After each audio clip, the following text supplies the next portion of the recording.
Welcome to Accountancy Solution.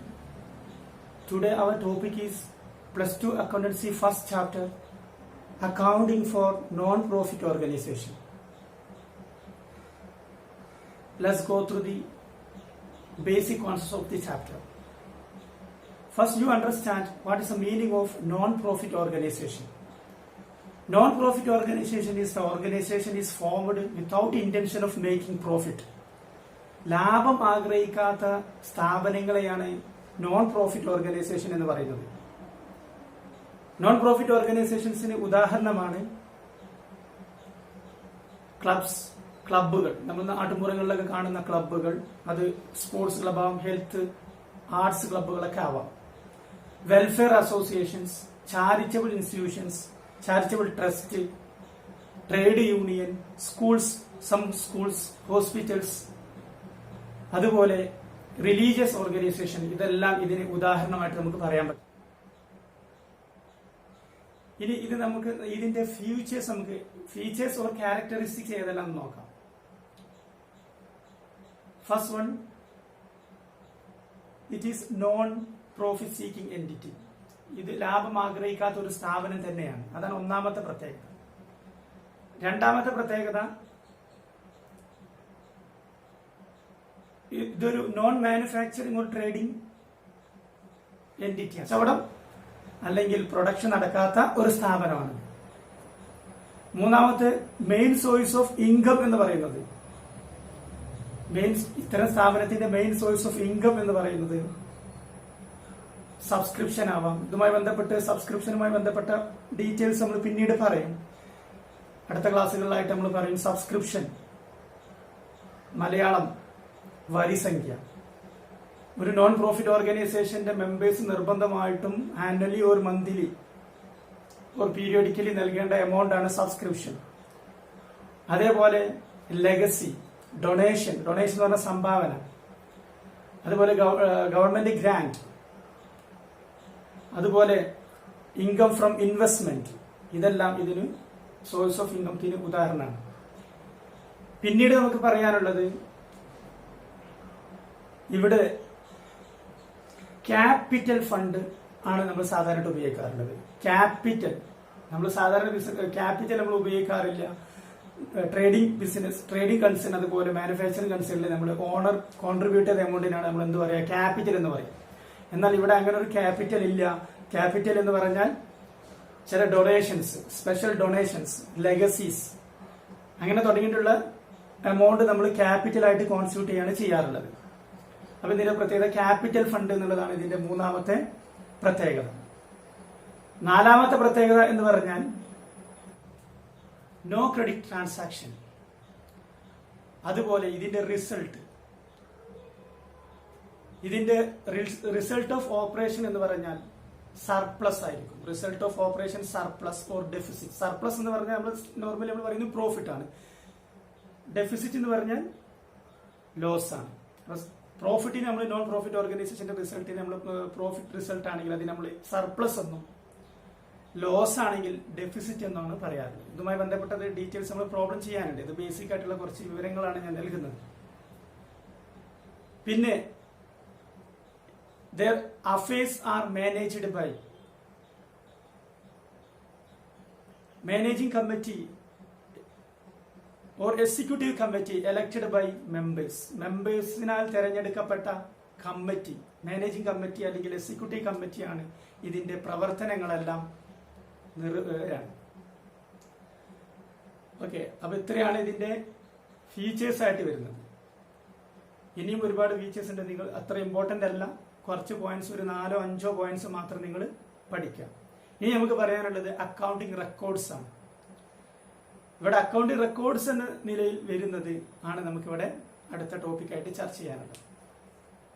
നമുക്ക് എണ്ണാൻ പറ്റും. First one, cash book. ക്യാഷുമായി ബന്ധപ്പെട്ട ട്രാൻസാക്ഷൻസ് കംപ്ലീറ്റ് നമ്മൾ ക്യാഷ് ബുക്കിലാണ് നമ്മൾ രേഖപ്പെടുത്തുക. ഇവിടെ നമ്മൾ ക്യാഷ് ബുക്ക് എന്ന് പറയാറില്ല. റെസീപ്റ്റ്സ് ആൻഡ് പേയ്മെന്റ്സ് ഒക്കെ നമ്മൾ അടുത്ത ഭാഗത്തേക്ക് നമ്മൾ വരുന്നുണ്ട്. രണ്ടാമത്തത് ലെഡ്ജർ അക്കൗണ്ട്സ്. അവിടെ ലാബിലിറ്റി ഉണ്ട്, എക്സ്പെൻസ് ഉണ്ട്, റവന്യൂ ഉണ്ട്, ഇൻകം ഉണ്ട്. അപ്പൊ ഇതിന്റെ എല്ലാം ലെഡ്ജർ അക്കൗണ്ട്സ് നമുക്ക് കീപ്പ് ചെയ്യേണ്ടി വരും. മൂന്നാമത് സ്റ്റോക്ക് രജിസ്റ്റർ, കൺസ്യൂമബിൾ ഐറ്റംസ് ഉണ്ട് അവിടെ. അതുപോലെ നോൺ പ്രോഫിറ്റ് ഓർഗനൈസേഷനിൽ ഡിഫറെന്റ് ഓർ വേരിയസ് അസസ് ഉണ്ട്. ഈ അസസിന്റെ സ്റ്റോക്ക് രജിസ്റ്റർ കീപ്പ് ചെയ്യൽ ആവശ്യമാണ്. അതിനു വേണ്ടിയിട്ട് സ്റ്റോക്ക് രജിസ്റ്റർ. നാലാമത് പറയുന്നത് ക്യാപിറ്റൽ ഫണ്ട്. ചില ക്യാപിറ്റൽ റിസീപ്റ്റ്സ് എല്ലാം നമ്മൾ ക്യാപിറ്റൽ ഫണ്ട് എന്ന നിലയിലാണ് സാധാരണയായിട്ട് നമ്മൾ കൺസിഡർ ചെയ്യും. അപ്പൊ ക്യാപിറ്റൽ ഫണ്ട് നാലാമത്തെ രജിസ്റ്റർ ആയിട്ട് നമുക്ക് പരിഗണിക്കാം. 4 രജിസ്റ്റർ ആണുള്ളത്: cash book, ledger accounts, stock register, capital fund. ഇനി ഇവിടെ ഫിനാൻഷ്യൽ റെക്കോർഡ്സ് ഏതൊക്കെയാണെന്നുള്ളതാണ് നമുക്ക് അടുത്ത ക്ലാസ് നമുക്ക് പറയാനുള്ളത്. ഫിനാൻഷ്യൽ റെക്കോർഡ്സ് എന്ന് പറയുന്നത് പ്രധാനമായിട്ട് 3 നമ്മൾ ഫിനാൻഷ്യൽ സ്റ്റേറ്റ്മെന്റ് ആയിട്ട് പറയുന്നത്. First one receives and payments account, second income and expenditure account, third balance sheet. നമുക്ക് ഇനി റെസീവ്സ് ആൻഡ് പേയ്മെന്റ്സ് അക്കൗണ്ടിന്റെ ഫോർമാറ്റും കാര്യങ്ങളൊക്കെ ബോർഡ് ഉപയോഗിച്ചിട്ട് പറയാം. Financial statements of non profit organisation. Financial statements of non-profit organization consist of receipts and payments account, income and expenditure account, and balance sheet. First one, receipts and payments account. നമുക്ക് receipts and payments account ആണ് ആദ്യം പറയാനുള്ളത്. Receipts and payments account എന്ന് പറഞ്ഞാൽ similar to cash book. നമ്മൾ +1 എന്ന് പഠിച്ചതാണ് cash book. അതിന് സാമ്യമുള്ള ഒന്നാണ് receipts and payments account. Non profit ഓർഗനൈസേഷന്റെ റെസീവ്സ് ആൻഡ് പേയ്മെന്റ്സ് അക്കൗണ്ട് എന്ന് പറഞ്ഞാൽ ക്യാഷ് ബുക്കിന് സാമ്യമാണ്. അപ്പോൾ നമ്മൾ opening balance of cash book വെച്ചിട്ട് തുടങ്ങും. അപ്പോൾ അത് ഞാൻ എങ്ങനെയാണെന്നുള്ളത് കാണിച്ചു തരാം. പിന്നെ നമുക്ക് പറയാനുള്ളത് ഇൻകം ആൻഡ് എക്സ്പെൻഡിച്ചർ അക്കൗണ്ടാണ്. ഇൻകം ആൻഡ് എക്സ്പെൻഡിച്ചർ അക്കൗണ്ട് എന്ന് പറഞ്ഞാൽ ഇത് ശരിക്കും പ്രോഫിറ്റ് ആൻഡ് ലോസ് അക്കൗണ്ടിന് തുല്യമാണ്. ഒരു ട്രേഡിംഗ് കൺസേണിന്റെ പ്രോഫിറ്റ് ആൻഡ് ലോസ് അക്കൗണ്ടിന് തുല്യമായിട്ടുള്ള ഒരു അക്കൗണ്ടാണ് ഇൻകം ആൻഡ് എക്സ്പെൻഡിച്ചർ അക്കൗണ്ട്. അപ്പൊ നമുക്ക് ഇൻകം ആൻഡ് എക്സ്പെൻഡിച്ചർ അക്കൗണ്ടിന്റെ റിസൾട്ട് എന്ന് പറഞ്ഞാൽ ഇൻകം സൈഡ് കൂടിയാൽ നമുക്കറിയാം പ്രോഫിറ്റ് ആണ്. Income is excess of over expenditure is known as profit. പക്ഷേ നമ്മൾ നോൺ പ്രോഫിറ്റ് ഓർഗനൈസേഷനിൽ പ്രോഫിറ്റ് എന്നല്ല വിളിക്കുക, പകരം സർപ്ലസ് എന്നാണ് വിളിക്കുക. അതേപോലെ excess of expenditure over income it is known as loss. But in this case, അതായത് നമ്മുടെ നോൺ പ്രോഫിറ്റ് ഓർഗനൈസേഷന്റെ കേസിൽ വരുന്നത് ഇത് നമ്മൾ ഡെഫിസിറ്റ് എന്നാണ് വിളിക്കുക. അപ്പൊ ഇൻകം ആൻഡ് എക്സ്പെൻഡിച്ചർ അക്കൗണ്ട് എന്ന് പറഞ്ഞാൽ പ്രോഫിറ്റ് ആൻഡ് ലോസ് അക്കൗണ്ടിന് തുല്യമാണ്. ഇൻകം ആൻഡ് എക്സ്പെൻഡിച്ചർ അക്കൗണ്ടിന്റെ റിസൾട്ട് എന്ന് പറഞ്ഞാൽ സർപ്ലസ് ഓർ ഡെഫിസിറ്റ് ആണ്. സർപ്ലസ് എന്ന് പറഞ്ഞാൽ പ്രോഫിറ്റ്, ഡെഫിസിറ്റ് എന്ന് പറഞ്ഞാൽ ലോസുമാണ്. ഇൻകം ആൻഡ് എക്സ്പെൻഡിച്ചർ അക്കൗണ്ടിൽ ഫസ്റ്റ് സൈഡ് ആയിട്ട് വരുന്ന എക്സ്പെൻഡിച്ചർ ആണ്, സെക്കൻഡ് സൈഡ് ക്രെഡിറ്റ് സൈഡ് ആയിട്ട് വരുന്നത് ഇൻകവുമാണ്. അപ്പൊ കറന്റ് ഇയറിലുള്ള എക്സ്പെൻഡിച്ചറും കറന്റ് ഇയറിലുള്ള ഇൻകവുമാണ് നമ്മൾ ഇവിടെ എഴുതേണ്ടത്. പക്ഷെ റെസിപ്റ്റ്സ് ആൻഡ് പേയ്മെന്റ്സ് അക്കൗണ്ടിൽ എഴുതേണ്ടത് ആ വർഷം കിട്ടിയിട്ടുള്ള എമൗണ്ടും ആ വർഷം കൊടുത്ത എമൗണ്ടുമാണ് എഴുതേണ്ടത്. Receipts and payments account current ഇയറിലെ പ്രസക്തി വരുന്നില്ല. കറന്റ് ഇയറിൽ കിട്ടിയ എമൗണ്ട് മാത്രം റെസിപ്റ്റ് സൈഡിലും കറന്റ് ഇയറിൽ കൊടുത്ത എമൗണ്ട് എന്ത് ചെയ്യും പേയ്മെന്റ് സൈഡിൽ എഴുതും. ആ വർഷം കൊടുത്തതും കിട്ടിയതും റെസിപ്റ്റ്സ് ആൻഡ് പേയ്മെന്റ് സൈഡിൽ എഴുതും. എന്നാൽ ഇൻകം ആൻഡ് എക്സ്പെൻഡിച്ചർ അക്കൗണ്ടിൽ കിട്ടിയോ അതോ കൊടുത്തോ എന്നുള്ളതല്ല ക്രൈറ്റീരിയ, ആ വർഷം അത് ഡ്യൂ ആയിട്ടുണ്ടോ എന്നുള്ളതാണ് ക്രൈറ്റീരിയ. കൊടുക്കാനായിട്ടുണ്ടോ, കിട്ടാനായിട്ടുണ്ടോ, അതുകൊണ്ടാണ് അവിടെ അഡ്ജസ്റ്റ്മെന്റും കൂടി വരുന്നത്. അപ്പൊ ഇൻകം ആൻഡ് എക്സ്പെൻഡിച്ചർ അക്കൗണ്ടിൽ current year only current year income and current year expenditure ആണ് ഇവിടെ ഇൻകം ആൻഡ് എക്സ്പെൻഡിച്ചർ അക്കൗണ്ടിൽ എഴുതേണ്ടത്. അടുത്ത മൂന്നാമത്തെ ഫിനാൻഷ്യൽ സ്റ്റേറ്റ്മെന്റ്സ് എന്ന് പറയുന്നത് ബാലൻസ് ഷീറ്റ് ആണ്. ഇവിടെ നമ്മൾ ബാലൻസ് ഷീറ്റ് പറയുന്ന സമയത്ത് നമ്മൾ +1 എന്ന് പഠിച്ച അതേ രീതിയിലുള്ള ബാലൻസ് ഷീറ്റ് തന്നെയാണ്. ഫസ്റ്റ് സൈഡ് ലാബിലിറ്റീസും സെക്കൻഡ് സൈഡ് അസറ്റുമായിട്ട് വരുന്ന രൂപത്തിൽ തന്നെയാണ് ഇവിടെ വരുന്നത്. So this is also known as position statement. നമ്മൾ കഴിഞ്ഞ വർഷം പഠിച്ചതാണ്. ബാലൻസ് ഷീറ്റ് എന്ന് പറഞ്ഞാൽ ഒരു പൊസിഷൻ സ്റ്റേറ്റ്മെന്റും കൂടി ആണ്. അപ്പൊ ഇവിടെ ശ്രദ്ധിക്കുക, ഇതാണ് റെസീവ്സ് ആൻഡ് പേയ്മെന്റ്സ് അക്കൗണ്ടിന്റെ ഫോർമാറ്റ്. അപ്പൊ നമ്മൾ ഏറ്റവും ടോപ്പിൽ എഴുതുന്നു receives and payments account for the year ended. ആ ഡേറ്റ് എഴുതുന്നു 31 മാർച്ച് 2020 ആണ്. 31 ഫസ്റ്റ് സൈഡ് റെസീവ്സ് എമൗണ്ട് പിന്നെ payments amount. Okay, receipt side സാധാരണയായിട്ട് തുടങ്ങുന്നത് ഓപ്പണിംഗ് ബാലൻസ് വെച്ചിട്ടാണ്. അത് നമ്മൾ വിളിക്കും balance B D. Balance B D എന്ന് വിളിക്കും. രണ്ട് തരം ബാലൻസ് ഉണ്ടാകാം. അതുകൊണ്ട് ക്യാഷിന്റെ ബാലൻസ് ഉണ്ടാകാം, ബാങ്കിന്റെ ബാലൻസ് ഉണ്ടാകാം. ക്യാഷിന്റെ ബാലൻസ് എമൗണ്ട് നമ്മളിവിടെ എഴുതുന്നു, ബാങ്കിന്റെ ഓപ്പണിംഗ് ബാലൻസ് എഴുതുന്നു, ടോട്ടൽ ഔട്ട് കോളത്തിലേക്ക് എഴുതുന്നു.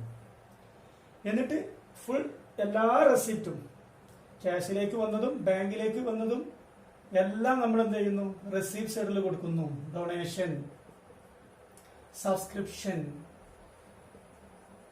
എല്ലാ റെസീപ്റ്റ്സും നമ്മൾ ഇവിടെ കൊടുക്കുന്നു. അതേപോലെ income from investment, income from investment ഇവിടെ കൊടുക്കുന്നു. ഈ പേയ്മെന്റ് സൈഡ്, പേയ്മെന്റ് സൈഡിൽ നമ്മൾ എന്ത് ചെയ്യുന്നു, എന്തെല്ലാമാണോ നമ്മൾ കൊടുത്തത് അത് കംപ്ലീറ്റ് പേയ്മെന്റ് സൈഡിൽ എഴുതുന്നു. സാലറി, ഇലക്ട്രിസിറ്റി ബിൽ, എക്സാമ്പിൾസ് മാത്രമാണ്. Electricity bill. എന്നിട്ട് അവസാനം നമ്മൾ ക്ലോസിംഗ് ബാലൻസ് ചെയ്യുന്നു, ക്ലോസിംഗ് ബാലൻസ് ചെയ്യുന്നു, ബാലൻസ് ക്യാരി ഡൗൺ, ക്യാഷ്, അതുപോലെ ബാങ്ക്, ടോട്ടൽ എമൗണ്ട് ചെയ്യുന്നു. This is the format of receipts and payments account. അപ്പൊ നിങ്ങൾക്ക് മനസ്സിലാവും റെസീപ്റ്റ്സ് ആൻഡ് പേയ്മെന്റ്സ് അക്കൗണ്ടിന്റെ ഫോർമാറ്റ്. ഓപ്പണിംഗ് ബാലൻസ് വെച്ചിട്ട് തുടങ്ങുന്നു, opening balance of cash and bank വെച്ചിട്ട് തുടങ്ങുന്നു. It start with opening balance of cash and bank and end all receipts on receipt side. And payment സൈഡിൽ എന്ത് ചെയ്യുന്നു, പേയ്മെന്റ് സൈഡിൽ എല്ലാ ക്യാഷ് കൊടുത്തത് കംപ്ലീറ്റ്, ബാങ്കിൽ നിന്ന് കൊടുത്തതും ക്യാഷിൽ നിന്ന് നമ്മുടെ കയ്യിൽ നിന്ന് പോയതും കംപ്ലീറ്റ് പേയ്മെന്റ് സൈഡിൽ എഴുതുന്നു. എന്നിട്ട് നമ്മൾ ക്ലോസിംഗ് ബാലൻസ് ചെയ്യുന്നു. അത് ക്ലോസിംഗ് ബാലൻസ് ക്യാഷിലുണ്ടാകാം, ബാങ്കിലുണ്ടാകാം. എന്നിട്ട് നമ്മൾ എന്ത് ചെയ്യുന്നു, അക്കൗണ്ട് ബാലൻസ് ചെയ്യുന്നു. ഇതാണ് ഇവിടെ റെസീപ്റ്റ്സ് ആൻഡ് പേയ്മെന്റ്സ് അക്കൗണ്ടുമായി ബന്ധപ്പെട്ട് നമുക്ക് പറയാനുള്ളത്. ഓക്കെ, നെക്സ്റ്റ് നമുക്ക് ഇവിടെ പറയാനുള്ളത് ഫിനാൻഷ്യൽ സ്റ്റേറ്റ്മെന്റ്. നോൺ പ്രോഫിറ്റ് ഓർഗനൈസേഷന്റെ ഫിനാൻഷ്യൽ സ്റ്റേറ്റ്മെന്റ് ആയിട്ട് നമുക്ക് പറയാനുള്ളത് ഇൻകം ആൻഡ് എക്സ്പെൻഡിച്ചർ അക്കൗണ്ടാണ്. അപ്പൊ നമ്മൾ ഇൻകം ആൻഡ് എക്സ്പെൻഡിച്ചർ അക്കൗണ്ട്,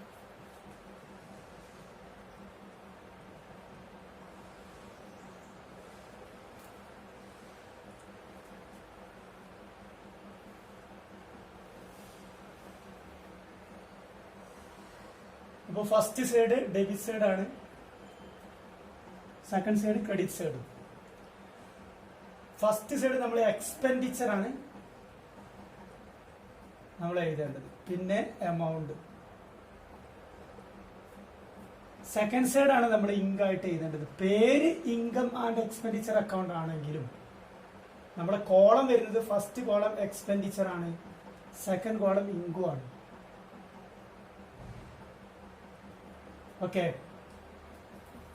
എന്നിട്ട് നമ്മൾ കറന്റ് ഇയറിലുള്ള എല്ലാ എക്സ്പെൻഡിച്ചറും നമ്മൾ ഇവിടെ എഴുതുന്നു. ഇലക്ട്രിസിറ്റി ബിൽ,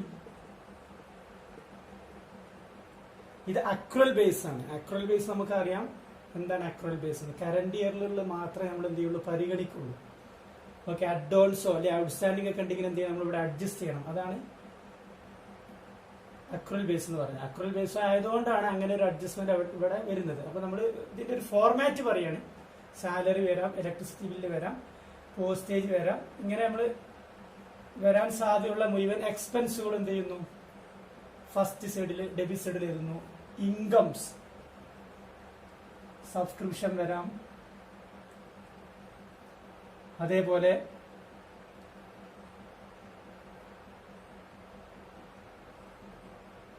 റെന്റ് റിസീവ്ഡ് വരാം, ഇൻകം ഫ്രം ഇൻവെസ്റ്റ്മെന്റ് വരാം,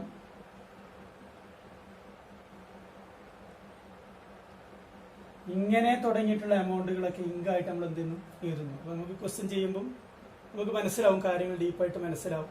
ഇപ്പോൾ നമ്മൾ പറയുന്നത് അതിന്റെ ഒരു ഫോർമാറ്റ് മാത്രമാണ്. പിന്നെ നമ്മൾ എന്ത് ചെയ്യും, ഇത് ബാലൻസിങ് ചെയ്യും. നമുക്കറിയാം എക്സ്പെൻഡിച്ചർ സൈഡ് കൂടുതലാണെങ്കിൽ ഇൻകം സൈഡിനേക്കാളും, അപ്പൊ നമ്മൾ എഴുതുന്നത് ഡെഫിസിറ്റ് തരും. ബാലൻസ് നമ്മൾ എന്ത് ചെയ്യും, ഡെഫിസിറ്റ്, ബാലൻസിങ് ഫിഗർ ഡെഫിസിറ്റ് ആയിട്ട് എഴുതും. ഇതാണ് നമ്മളെ ഡെഫിസിറ്റ് ആണെങ്കിൽ, അതിൽ എക്സ്പെൻഡിച്ചർ കൂടുതലായ ഡെഫിസിറ്റ്. ഡെഫിസിറ്റ് എന്ന് പറഞ്ഞാൽ excess of expenditure over income, നഷ്ടം എന്നാണ് ഇതിന്റെ അർത്ഥം. ഓക്കെ, ഇനി ലാഭമാണെങ്കിൽ എന്ത് ചെയ്യും? ഇൻകം കൂടും എക്സ്പെൻഡിച്ചറിനേക്കാളും. വേറെ രീതിയിൽ പറഞ്ഞാൽ excess of income over expenditure, അതിന് നമ്മൾ പറയുന്ന പേരാണ് സർപ്ലസ്. ഇതൊക്കെ നമ്മൾ പറഞ്ഞതാണ് സർപ്ലസ്. ഇതിൽ ഏതെങ്കിലും ഒന്നേ ഉണ്ടാവുള്ളൂ. ഫോർമാറ്റ് പറയുമ്പോൾ രണ്ടും പറയുന്നേ ഉള്ളൂ. അപ്പൊ ഇതാണ് എന്ത്? Income and expenditure account. Income and expenditure അക്കൗണ്ടിന്റെ ഒരു ഫോർമാറ്റ് ആണ് നിങ്ങൾ ഇവിടെ കാണുന്നത്. ഇനി ഇതെല്ലാം എങ്ങനെയാണ് നമ്മൾ ഒരു ക്വസ്റ്റ്യൻ കിട്ടിയാൽ ചെയ്യുന്നത് നമ്മൾ അടുത്ത ക്ലാസ്സുകളിലായിട്ട് പറയുന്നതാണ്.